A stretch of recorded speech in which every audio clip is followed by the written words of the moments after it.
Hello friends, आपका स्वागत है हमारे चैनल लाइक स्टडी 09 पर, जिससे हो जाएगा आपको अपनी पढ़ाई से प्यार। चलिए हम शुरू करते हैं अपने आज के टॉपिक से, जो होने वाला है प्री हिस्टोरिक एज का मीसोलिथिक जो पीरियड, ठीक है, जिसे हम क्या बोलते हैं, मध्य पाषाण काल। ठीक है, हम इससे पहले जो है अपनी पिछली वीडियो में प्री हिस्टोरिक पीरियड का बेसिकली हिस्ट्री भी कवर कर चुके हैं कि इसके जो फादर थे रॉबर्ट ब्रूस फ्रूट थे, उन्होंने पहली बार जो है हेंडेक्स कल्चर को फाइंड आउट किया था। ठीक है, इस सब के बारे में बात की थी, जिससे हमने ये देखा था कि आगे चल के जितने भी कुछ डैनिश आर्कियोलॉजिस्ट थे जैसे कि क्रिश्चियन थॉमसन, उन्होंने प्री हिस्ट्री को 3 मोटे मोटे फेसेस में जो है डिवाइड किया था। एक था रॉक एज, एक ब्रॉन्ज एज और एक आयरन एज। तो जो रॉक एज था उसको भी उन्होंने मोटे मोटे तौर पे 3 हिस्सों में बांटा, जैसे palaeolithic period, Mesolithic period, Neolithic period. तो हमने देखा था जो सर जॉन लुबॉक थे, उन्होंने पैलेलिथिक पीरियड को 3 हिस्सों में जो बांटा वो पॉपुलर हुआ, लोअर पैलेलिथिक, मिडिल पैलेलिथिक और अपर पैलेलिथिक। इसको हमने अच्छे से कवर कर लिया था कि उस समय पे कौन कौन से जो है टूल्स बनाए गए, कौन सा टाइम पीरियड से वो स्टार्ट होता है, कौन से जो है टूल्स के साथ टेक्निक्स यूज़ की गई, कौन से कल्चर्स वहाँ पे हमें जो है देखने को मिलते हैं, या फिर कौन कौन से ह्यूमन रिमेन्स जो हमें प्रजातियों के मिलते हैं। हमने इस सब के बारे में बात कर ली थी और इम्पॉर्टेंट साइट्स को कवर किया था। तो हमने ये जाना था कि भाई शुरुआत हो गई पैलेलिथिक एज से, उसके बाद जो है मीसोलिथिक एज आता है। यहाँ तक हमने अपनी बात को किया था ख़त्म। जो अब हम शुरू करने वाले हैं, तो ये जो मीसोलिथिक एज है ना, मध्य पाषाण काल, ये 10,000 BC से स्टार्ट होके 4000 BC पर एंड होता है। और ये जो है होलोसीन जो जियोलॉजिकल एज था उससे बिलोंग करता है। जहाँ हमने पैलेलिथिक एज पढ़ा था तो वो प्लीस्टोसीन पे था, बेसिकली आइस एज का टाइम पीरियड था। वहाँ पे बर्फ़ जमी रहती थी, बहुत ठंडा ठंडा मौसम रहा करता था। ठीक है, पर जब हम मीसोलिथिक एज की बात करते हैं तो इस समय जो जियोलॉजिकल एज थी, ठीक है, वो होलोसीन है। तो वो जो क्या कहलाती है, वो इंटरग्लेशियस पीरियड कहलाती है। मतलब इस समय जो है क्लाइमेट चेंज होने लगता है, धीरे धीरे जो इन्वायरमेंट है, यहाँ का पूरा जो इन्वायरमेंट है वो गर्म होने लगता है। ठीक है, तो अब गर्म होने लगेगा तो ऑब्वियस सी बात है चेंजेस आएंगे। ठीक है, और जो एकदम ड्रास्टिक चेंज आएगा, जो बहुत ज़्यादा लार्ज स्केल पे आएगा, वो तो हो गया नियोलिथिक, नया लिथिक। ठीक है, और पैलेलिथिक। तो इसीलिए पैलेलिथिक जो पहले था और नियोलिथिक जो नए चेंजेस आएंगे, तो उसके बीच का जो टाइम पीरियड हो गया या ट्रांजिशन फेस हो गया, यही जो है मीसोलिथिक एज कहलाता है। इसीलिए इसे हम जो है मिडिल स्टोन एज भी कहते हैं, क्योंकि नई जो चेंजेस आ रहे हैं उसके बीच में और जो पुराने चेंजेस थे उसके बीच की जो कड़ी है वो ही मीसोलिथिक एज कहलाई। ठीक है, अब हम बात करें 1867 की, तो ये जो है पहली बार CL क्लाइन जो हैं, उन्होंने विंध्य क्षेत्र जो थे वहाँ पे लघु पाषाण, बेसिकली माइक्रोलिथ्स उपकरण की खोज करके निकाली। तब जाके जो है हमें आइडिया लगा मीसोलिथिक एज का। जैसे हमने जब पैलेलिथिक एज की बात की थी तो हमने सबसे पहले किसका नाम पढ़ा था, हमने रॉबर्ट ब्रूस फ्रूट का नाम पढ़ा था कि उन्होंने जो है सर्वप्रथम जो है तमिलनाडु, बेसिकली मद्रास के पल्लवरम में पाषाण औजार खोजे, वहाँ पे हेंडेक्स कल्चर को ढूंढा, जिससे बेसिकली पैलेलिथिक एज के बारे में पता लग गया। ठीक है, ऐसे ही इधर जो है माइक्रोलिथ्स ढूंढ लिए। माइक्रोलिथ्स अब हम जानेंगे क्या होता है। ठीक है, तो अब जैसे हमने पैलेलिथिक एज में उसके फीचर्स जाने थे कि भाई कॉमन क्या फीचर्स थे, उसी तरह हम बात करेंगे हम मीसोलिथिक एज के फीचर्स। ठीक है, जिसमें हम सबसे पहला फीचर देखते हैं माइक्रोलिथ्स का। ठीक है, क्योंकि हम वहाँ पे कौन कौन से फीचर देखे थे, हमने 3 मोटे मोटे फीचर जाने थे पैलेलिथिक में, हंटिंग, गैदरिंग और फायर की नॉलेज थी पर यूज़ करना नहीं आता था, ये चीज़ हमने जानी थी। अब माइक्रोलिथ्स जो है यहाँ पे मिलते हैं जो वहाँ पे नहीं थे। अब देखो टूल उस समय थे पर माइक्रोलिथ्स नहीं थे। कैसे? लघु पाषाण उपकरण नहीं थे क्योंकि उस समय ना मोटे मोटे से पत्थर होते थे, कोर टूल ज़्यादा होते थे और उन्हें ही जब तोड़ के बनाया जाता था तो जो छोटे छोटे टुकड़े बनते थे उन्हें ही फ्लेक को यूज़ कर लेते थे, तो वो एज अ टूल ऐसे यूज़ कर लिया। बट ब्लेड्स भी जो बने वो भी लंबे लंबे बड़े बड़े थे, कोई भी छोटे नहीं थे। तो पॉइंट उठता है कि भाई ये औजार जो है इन्हें छोटा क्यों किया गया? तो रीज़न यही बनता है, ये जो होलोसीन पीरियड था जब ये आया इसमें क्लाइमेट चेंज हुआ। क्लाइमेट चेंज कैसे हुआ? टेम्परेचर बढ़ा तो भाई क्लाइमेट भी क्या होगा? गर्म होगा। आप नॉर्मली एक पानी लीजिए किसी बर्तन में, नीचे गैस जला दीजिए, गैस जलाएंगे तो हीट आएगी, टेम्परेचर राइज हो रहा है ना। अब टेम्परेचर राइज होने से उस पानी में क्या अंतर आएगा? वो गर्म हो जाएगा ना। तो वही चीज़ अगर टेम्परेचर बढ़ रहा है तो क्लाइमेट भी तो गर्म हो जाएगा। क्लाइमेट गर्म हो गया तो पहले तो आइस एज था, बर्फ़ थी, भाई पिघलने लगेंगी, है ना।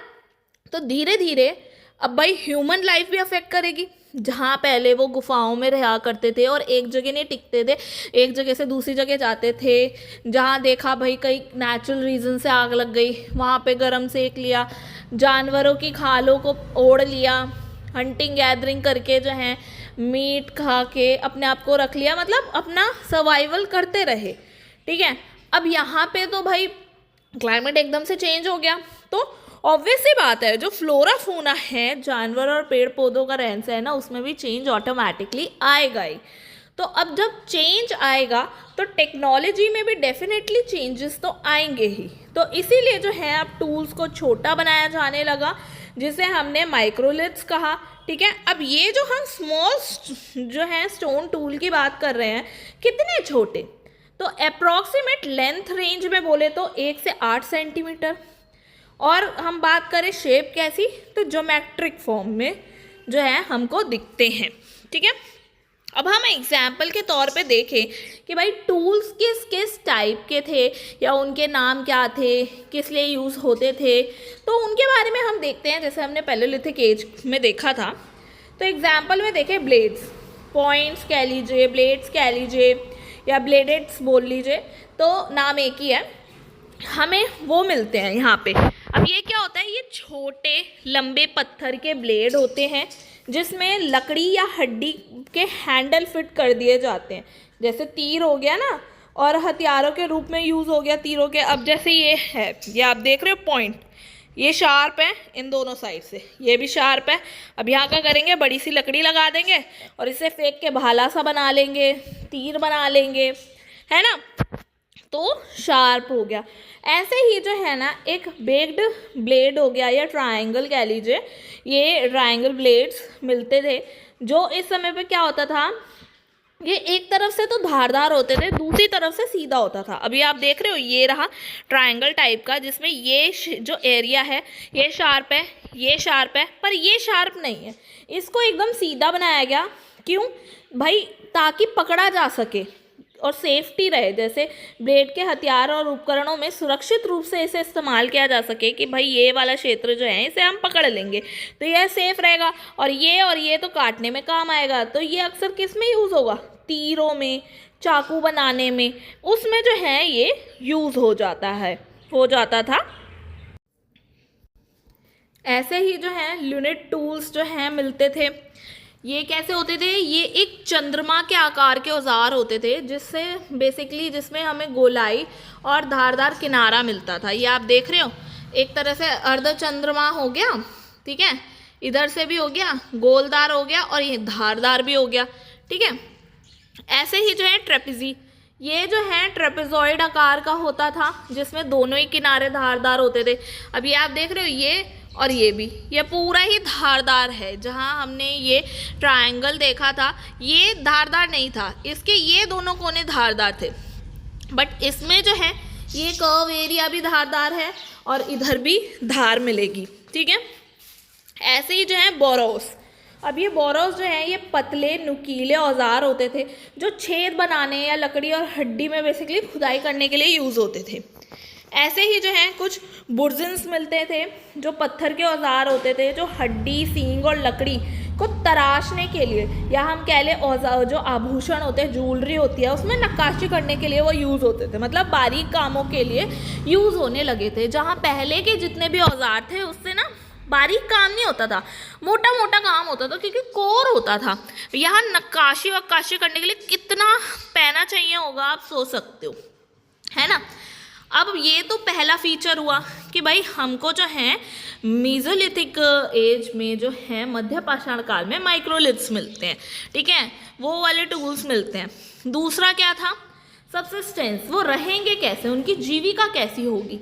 तो भाई हंटिंग गैदरिंग तो होगी, क्योंकि पैलियोलिथिक एज में भी थी तो यहाँ भी होगी, कॉमन हो गया, क्योंकि भाई ये उसके बाद ही तो पीरियड आ रहा है, तो जिस चीज़ की नॉलेज है वो तो आगे भी रहेगी ना, न्यू नॉलेज ही तो ऐड होगी ना।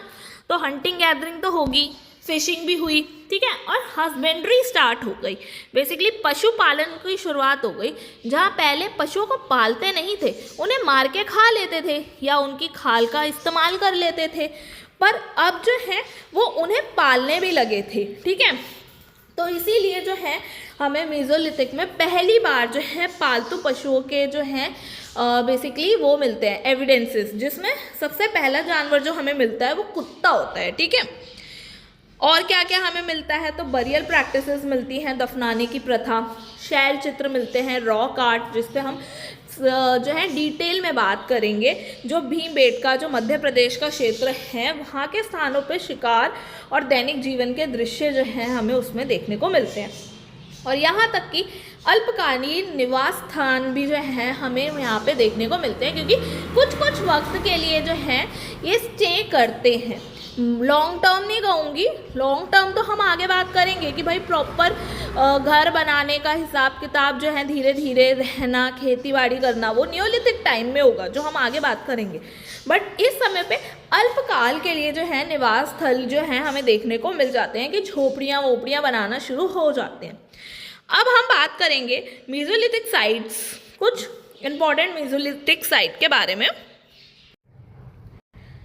तो अब हम बात करें, सबसे पहला जो साइट हमें मिला मेसोलिथिक काल का, वो कहाँ पे मिला, तो मध्य पाषाण काल का प्राइमरी एक्सकेवेटेड साइट जो था वो लंगना था, गुजरात में, जहाँ पे हमें तीनों जो है फेसेस मिलते हैं, उसके कल्चर जो वहाँ पे आइडेंटिफाई हुआ था उसके तीनों फेसेस मिलते हैं। अब तीन फेसेस कौन कौन से, तो जो फर्स्ट फेस होता है वो हंटिंग गैदरिंग का हो गया, जो अर्ली मेसोलिथिक फेस जो है कहलाता है।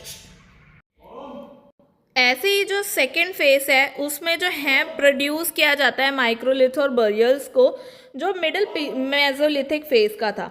वहीं थर्ड फेस जो है उसमें पॉटरी अपीयर होने लगती है और डोमेस्टिक आइटम्स जो हैं हमें वो अपीयर होने लगती है, जो लेटर मेसोलिथिक फेस का है। तो ओवरऑल हमें इन सब के जो है रिमेन्स मिल जाते हैं यहाँ पे, तीनों ही उसके जो फेसेस हैं उसके रिमेन्स हमें यहाँ पर मिलते हैं। आगे हम बात करें कि ये जो हमने फर्स्ट फेस की बात करी, जिसमें हंटिंग गैदरिंग हमें मिलती है, जो कि अर्ली मेसोलिथिक फेस है, तो इसमें कौन कौन से रिमेन्स जो हैं हमें मिलते हैं, तो हम उस पर बात करें तो भाई कैटल मिल जाती है, मवेश, sheep, goat, buffalo, pig, dogs, ये वराज होते हैं, वेयर, बाइसन, एलिफेंट, हिप्पो, जैकल, जो सियार होता है, वॉल्फ, चीता, संबल, बारहसिंगा, ठीक है, ये कृष्ण मृग जो होता है, ब्लैक बक, चिंकारा, ये हॉग डियर जो हैं, ये खरगोश हो गया, ठीक है, ये खारपुश हो गया, नेबला, छिपकली लिजार्ड हो गया, ये कछुआ हो गया, टॉर्टॉइस, फिशेस। तो ये सारे जो हैं एविडेंस हमें मिलते हैं। अब यहाँ देखो एनिमल्स, बर्ड्स, ये सब भी ज़्यादा ही होंगे, क्योंकि भाई हस्बेंड्री शुरू हो चुकी है। अब हम इतनी बड़ी लिस्ट क्यों जान रहे हैं, तो देखिए एग्ज़ाम में कभी भी ये नहीं पूछेगा कि कौन कौन से एनिमल के एविडेंसेस हमें मिले, उल्टा वो ये पूछेंगे कि किसके नहीं मिले, क्योंकि इतनी सारी लिस्ट है। तो उसमें से वो जो पूछ सकते हैं कि भाई किसके एविडेंस इतने सारे नेम्स में नहीं मिला, वो था काऊ, ठीक है, गाय का एविडेंस नहीं मिलता है।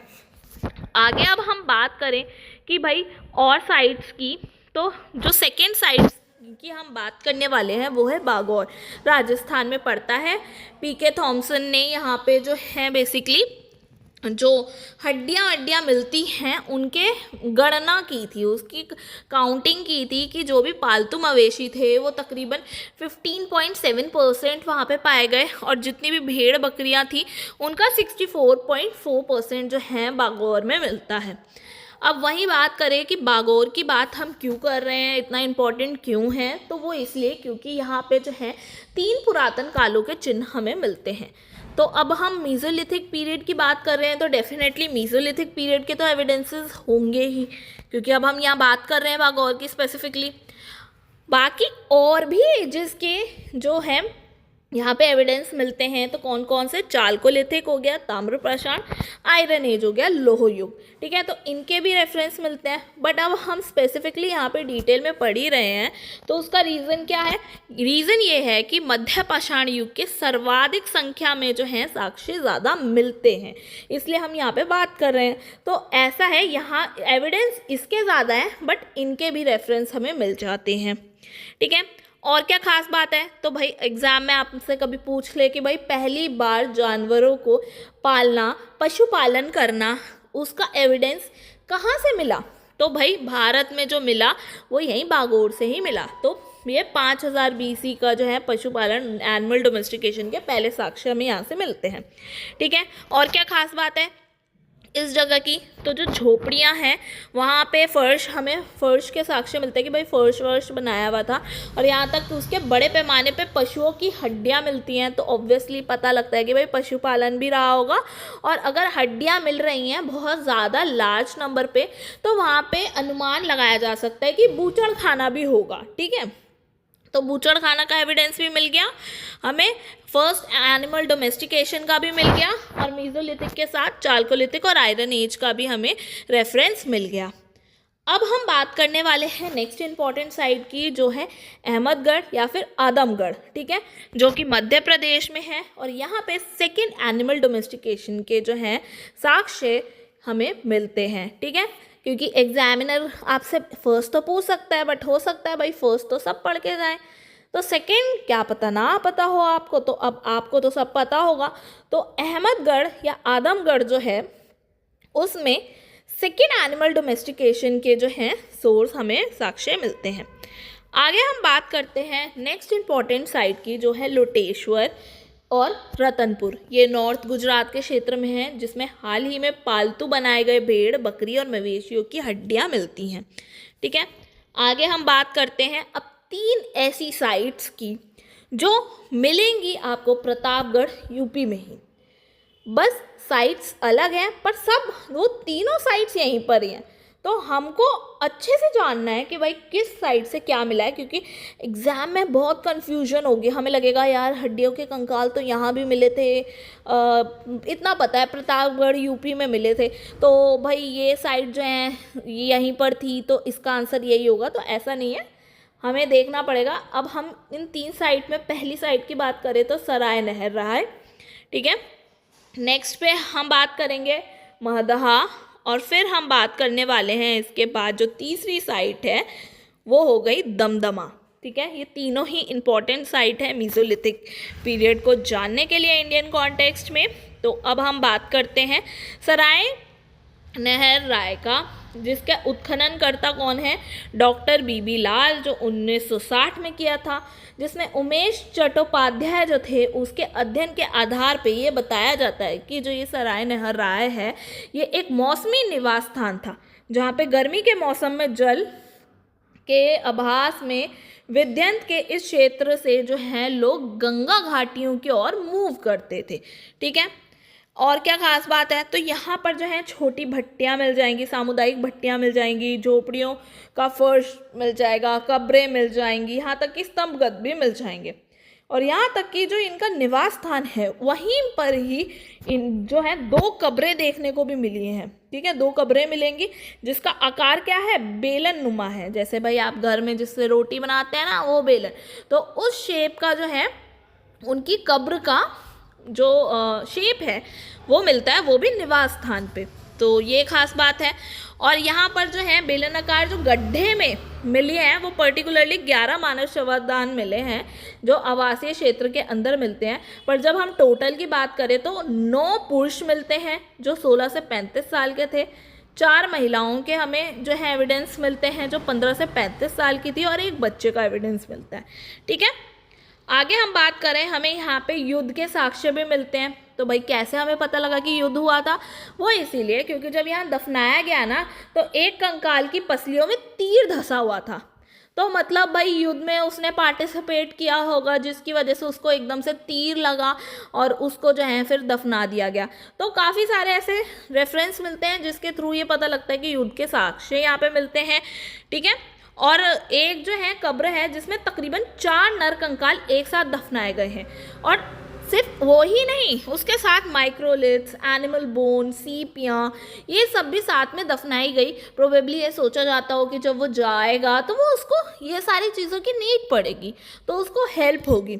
तो अब आपने देख लिया इस साइड में हमें क्या मिलता है जानने के लिए कि भाई हमें यहाँ स्तंभगत मिल जाते हैं, घरों के अंदर ही जो है कब्रें मिल जाती हैं। 2 कब्रें ऐसे मिली जो बेलनाकार हैं, और जो बेलनाकार कब्रें हमें मिलती हैं उसमें 11 शवाधान हैं। ठीक है, युद्ध के साक्ष्य मिलते हैं और 4 नरकंकाल एक साथ मिलते हैं समानों के साथ। अब हम बात करते हैं महदहा, प्रतापगढ़ यूपी का। उत्खननकर्ता डॉक्टर RN मिश्रा जो 1955 में किए। ये जो है यहाँ पे निवास जो है बेसिकली निवास का भी रेफरेंस मिलता है और बूचड़ खाने का भी, और ये दोनों अलग अलग मिलता है कि जो वहाँ पे रह रहे हैं और जो बूचड़ खाना है वो दोनों अलग अलग है। सिर्फ घर में ही नहीं हो रहा है, ये सारा काम अलग अलग हो रहा है। तो इसका रेफरेंस जो है यहाँ पे मिलता है। अब क्योंकि भाई बूचड़ खाना है तो हड्डियाँ बहुत होंगी, तो अब उन हड्डियों का यूज़ भी करेंगे, तो हड्डियों के कई सारे जो है आभूषण भी यहाँ पे देखने को मिलते हैं। ठीक है, अब यहाँ पे भी ना निवास स्थान में ही जहाँ वो रहते थे तकरीबन 28 कब्रों में से जो है 30 व्यक्ति जो हैं दफनाए जाने के रेफरेंस हमें मिलता है, एविडेंस मिलता है। तो अब आप खुद देख सकते हैं 28 कब्र हैं तो लोग 30 कैसे? तो भाई ऑब्वियस सी बात है, अगर लोग 30 हैं तो कोई ऐसी 2 कब्रें भी होंगी जिनमें 2 लोगों को एक साथ दफनाया गया होगा, है ना। तो भाई यहीं पे ही रेफरेंस मिल जाता है 2 ऐसी कब्रों का जिसमें स्त्री और पुरुष दोनों को जो है साथ में दफनाया गया। युगल शवाधान मतलब मियाँ बीबी साथ में होंगे। ठीक है, तो एक युगल शवाधान का रेफरेंस भी हमें यहाँ पे मिलता है। तो ये आपको याद रखना है, ये मिला है मादहा में। पर वहीं जहाँ हम बात करें 4 नर कंकालों की, तो 4 नर कंकाल जो हैं कहाँ पे मिलते हैं? वो मिलते हैं सरायनहर राय में। ठीक है, अब हम बात करें कि भाई इसमें भी जो है पर्टिकुलरली टोटल कितने लोग इतनी सी जगह में मिले, तो 30 मिले हमने देखा। उन 30 में से 17 पुरुष थे, 7 महिलाएं थी, 3 बच्चे थे। अभी बचते हैं तो 3 जो बचे वो अभी तक पहचाने नहीं गए हैं, उनका जेंडर नहीं पहचाना गया कि वो मेन थे, फीमेल थी या बच्चे थे। ठीक है, बट जो आगे पता लगा उसमें ये पता लगा कि इनमें से भी जो 5 व्यक्ति थे वो 18 साल से कम के थे, 6 व्यक्ति जो थे 18 से 40 साल की उम्र के थे, और जो एक महिला थी वो 40 से 45 साल की थी। अब आप बोलोगे कि भाई महिलाएं तो 7 थी, तो भाई महिलाएं बेशक 7 थी पर आइडेंटिफाई एक का ही हुआ कि वो 40 से 45 साल के अंडर थी। ठीक है, तो आगे हम बात करें कि भाई ये जितने भी लोग थे 30 लोग थे महादहा में, मध्य पाषाण कालीन लोगों की हाइट क्या होती थी? तो ये काफ़ी लंबे हुआ करते थे, जिसमें आदमियों की जो औसतन हम बोले वो होती थी 1.90 मीटर, और वहीं विमेंस की होती थी 1.62 से 1.76 मीटर। ठीक है, यहाँ पे जो है हमें एकाकी पुरुष कंकाल जो है वो मिलता है जिसमें हिरण श्रृंगों की बनी हुई 5 मुद्रिकाओं की एक माला गले में पहनी हुई मिलती है। इसी तरह यहाँ तक कि जो अभी हमने ये ऊपर ये युगल शवाधान की बात की थी जिसमें ये 2 कब्रें ऐसी थी जिसमें स्त्री और पुरुष साथ में दफनाए गए थे, तो उसी में से जो एक पुरुष है ना उसने श्रृंगों की बनी हुई 12 मुद्रिकाओं की एक माला पहनी हुई थी। यहाँ तक अपने लेफ्ट कान में श्रृंग का बना हुआ एक गोल कुंड जो है वो धारण किया हुआ था। ठीक है, तो बेसिकली एक तरह से श्रृंग की जितनी भी ज्वेलरीज एक्सेसरीज थी वो बहुत ज़्यादा हमें यहाँ पे देखने को मिलती है ना। तो यही हम आगे देखते हैं, सींग और श्रृंग के बने उपकरण जो हैं सराय नहर के कंपेयर में ज़्यादा मिलते हैं। ठीक है, हमने देख लिया। अब ये जो महादहा है वहाँ से बलुआ पत्थर पर बने हुए टूटे सील जो हो गए, ये गोफन पाषाण हो गए, हथौड़े हो गए, ये सब जो है मिलते हैं, जो बेसिकली क्या दिखाता है कि ये जो जंगली घास के दानों को पीस कर खाने के लिए प्रयोग किए जा रहे थे। ठीक है, अब हम बात करें आगे दमदमा की, तो इसका उत्खननकर्ता कौन थे? GR शर्मा, जहाँ पे टोटल 41 मानव कब्रें मिलती हैं, जिसमें से 4 कब्रों में से 1 से अधिक कंकाल हमें देखने को मिलते हैं। ठीक है, जहाँ हमने अभी ऊपर देखा 2 ऐसी कब्रें हैं जिसमें युगल शवाधान मिलता है ना। देखा था ना अभी हमने ये बात की थी युगल शवाधान की, जो महादहा में मिलता है, और 4 नरकंकाल जो है हमें कहाँ पे मिलता है? ये 4 नरकंकाल सराय नहर राय में मिलता है। उसी तरह जो है यहाँ पर हम दमदमा की बात करें तो यहाँ पे 4 कब्रों में 1 से अधिक कंकाल हमें मिलेंगे, जिसमें 3 नर कंकाल एक साथ मिलेंगे। जहाँ हमने ऊपर 4 देखे थे यहाँ पे 3 मिलेंगे। ठीक है, और ख़ास बात क्या है? 5 युवक शवाधान मिलेंगे। देखो, युगल नहीं, फीमेल और मेल का नहीं, युवक यंग 5 जो है ये युवक शवाधान मिलते हैं। और यहाँ पे भी इनके साथ माइक्रोलिथ, सिलबट्टा, हथौड़ा, अंगूठी, चूल्हा, आग में पके फर्श, जले हुए जो है जंगली अनाज, पशु, मतलब ये सब जो है चीज़ें, जो भी बेसिक चीज़ें होती हैं जो उन्हें लगता है कि उनके लिए डेली लाइफ के लिए इम्पोर्टेंट है, वो सब जो है इसमें डाला गया। जिसमें से जो है इनमें से एक कब्र में तो हाथी दांत के लॉकेट या उसका सामान भी मिलता है। ठीक है, तो खास बात क्या है? हाथी दांत के लॉकेट भी देखने को मिले हैं।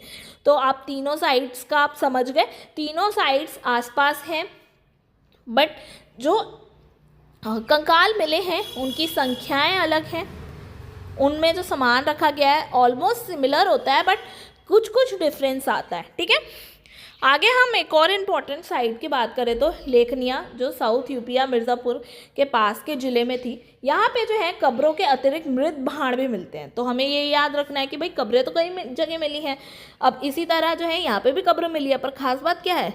यहाँ पे साथ में मृत भांड रखा हुआ है। ठीक है, जिसमें 2 लंबवत दफनाए गए कब्र भी हमें यहाँ पे मिलती हैं। अब हम नेक्स्ट की बात करें तो चौपानी मांडो, यूपी में जो है चौपानी, वहाँ पे जो है मृत भांड के प्राचीनतम साक्ष्य मिलते हैं। ठीक है, तो अब खास बात क्या है कि यहाँ से जो है प्राचीनतम साक्ष्य मिलते हैं। हमने ऊपर बात की कब्रों के साथ जो है मृत भांड मिलते हैं, पर हमें सबसे प्राचीनतम साक्ष्य कहाँ मिलते हैं? वो चौपानी मांडो में मिलते हैं। यहाँ पे जो है हंटिंग गैदरिंग के स्तर से शुरू होते हुए कृषि के जो लेवल तक पहुँचने की शुरुआत जो है हमें यहाँ पे देखने को मिलती है। ठीक है, और आगे हम बात करें तो प्रायद्वीप भारत के पूर्वी तटीय क्षेत्रों पे मछुआरे समुदाय जो थे उनके शिविर प्राप्त चेन्नई जो है साउथ में टेरी कहे जाते थे, वहाँ पे बलुआई टीले से मछुआरों के समुदाय के प्रमाण मिलते हैं। और विशाखापट्टनम के तटीय क्षेत्र में स्थित जो है ये चंदपालेम, पारादेशपालेम और ये रूसीकोंडा, इनका हमें प्रमाण मिलता है। ठीक है, तो अब जो है हम इसके बाद में बात करने वाले हैं मेसोलिथिक रॉक आर्ट की अपनी सेपरेट वीडियो में। ठीक है, तो अभी तक जो है आपने देखा कि हर एक साइड से क्या क्या मिलता है, क्या फीचर है मेसोलिथिक पीरियड के, और किस तरीके से जो जियोलॉजिकल एज में चेंज हो रहा है उस वजह से किस तरीके के चेंजेस हमें यहाँ पे देखने को मिलते हैं। तो मेसोलिथिक पीरियड में हमने ज़्यादातर यही देखा ना, दफनाने की प्रथा शुरू हो गई जो पहले नहीं थी, तो कितना सारे हमने कब्रों के बारे में पढ़ा। ठीक है, तो ऐसे हमने फीचर्स जाने। अब उसी काल में जो सबसे इम्पॉर्टेंट फीचर था वो था रॉक आर्ट, तो उसको अब हम कवर करेंगे। तो आई होप आपको आज की क्लास अच्छी लगी होगी। अगर आपको आज की क्लास अच्छी लगे तो प्लीज़ लाइक शेयर सब्सक्राइब करना ना भूलें, बेल आइकन को दबाना ना भूलें, कमेंट्स में अपने फीडबैक ज़रूर दें। मिलते हैं नेक्स्ट वीडियो में, तब तक के लिए गुड बाय।